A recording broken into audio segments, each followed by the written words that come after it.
membaca data survei itu yang ada hanya kesimpulan, bukan interpretasi. Tidak ada itu interpretasi terhadap data, karena data itu sudah valid.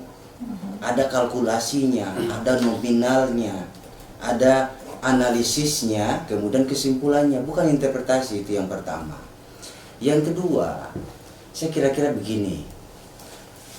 Inilah wawasan, betul saya sepakat bahwa setiap hari, setiap momen, setiap pilkada, setiap event politik, pendidikan politik itu harus selalu dikedepankan. Dengan cara apa? Kemukakan hal-hal ya yang ketika itu temanya adalah riset politik, riset akademis, temakan dengan data, bukan klaim. Ya, yang saya bacakan tadi ini adalah data yang resmi dirilis oleh JSI sendiri. Ini resmi loh. Dan di situ tidak ada 60. Sejak kapan 56 sama dengan 60? Sejak kapan 19 sama dengan 16? Sejak kapan 38 sama dengan 60 versi poltreking? Itu yang pertama. Jadi maksud saya begini, ketika kita berbicara tentang progres bahwa politik itu harus selalu mengedepankan wawasan pendidikan politik, kita tidak berbicara bahwa pilkada itu hanya menang kalah sehingga yang kemudian terjadi hoax is right, ya, good news is best news, ya pokoknya terserah. Yang penting bagaimana hanya mau menang, itu kan terlalu kita sederhanakan itu politik dengan hanya berbicara tentang menang kalah. Kita berbicara hanya pilkada dan hanya menang kalah, tidak. Ingat, pilkada ini adalah satu mengantar proses transisi demokrasi dan politik itu berjalan lebih maksimal. Ini adalah ajang evaluasi. Ketika ajang evaluasi itu kita lakukan dengan instrumen-instrumen yang lebih banyak hoaxnya. Kita melakukan claiming riset tapi tidak dengan data. Ini yang saya rasa perlu kita perbaiki. Oke, jawaban dari JSI ada, tapi kan masih bisa kami jawab. Pertanyaannya kemudian misalnya seperti poltreking. Poltreking nggak ada tuh poltreking 60%. Silahkan kalau ada data selain seperti data yang kami terima dari beberapa partai yang itu data itu dikirim oleh petahana ketika mereka mengajukan sebagai persyaratan untuk mereka ambil.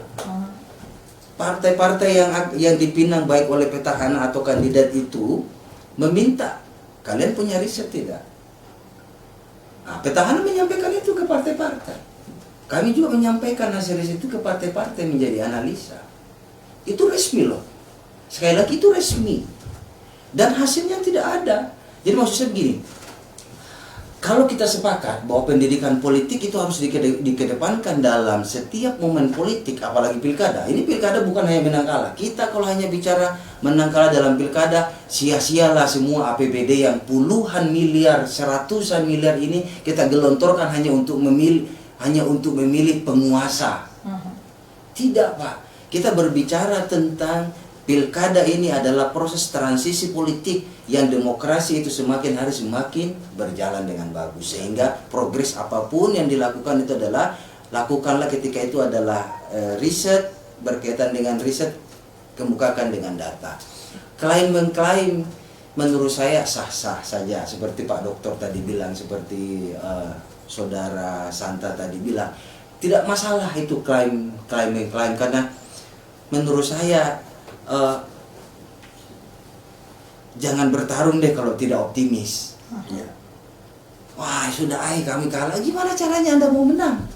Kalau dari awal optimisme itu penting, klaim itu penting. Nah hanya itu tadi, jangan sampai semangat atau spirit dari transisi politik yang ada dalam pilkada itu menjadi tertutupi oleh hanya faktor ini tadi. Saya yakin 100%. Saya termasuk orang yang senang di pihak, meskipun saya di pihak penantang, saya termasuk orang yang sangat senang melihat teman-teman yang hadir di deklarasi di Hapsi Irwan itu ternyata diisi oleh para milenial seperti Pak Santa, diisi oleh tokoh level menengah seperti Pak Dokter. di petahana, di penantang ada Pak Ahmadi, Rocky Gerungnya Sulban. Ini kan ada Pak Muhaimin Faisal. Ini sebuah, kenapa kita tidak membuat pola baru ini?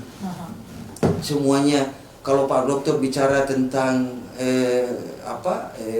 kalau kita tanya dengan Pak Dokter tentang kapabilitas ini, wah luar biasa beliau. Inilah menurut saya. Jadi mari coba kita sama-sama kita buka kembali wawasan politik itu, bahwa pilkada ini bukan hanya bagaimana menang dan kalah. Ini adalah pertaruhan identitas kita sebagai kalangan akademisi, sebagai kalangan aktivis, sebagai kalangan politisi. Ini juga politisi juga nih, kalau lebih partai-partai, kalau lebih banyak mengedepankan data-data hoax juga, itu akan menjadi catatan negatif loh. Yang jelas bukan pertarungan hati saya sebagai host di mana ini. Ya, dan pemirsa Manakala TV, setelah jeda berikut kita akan masuk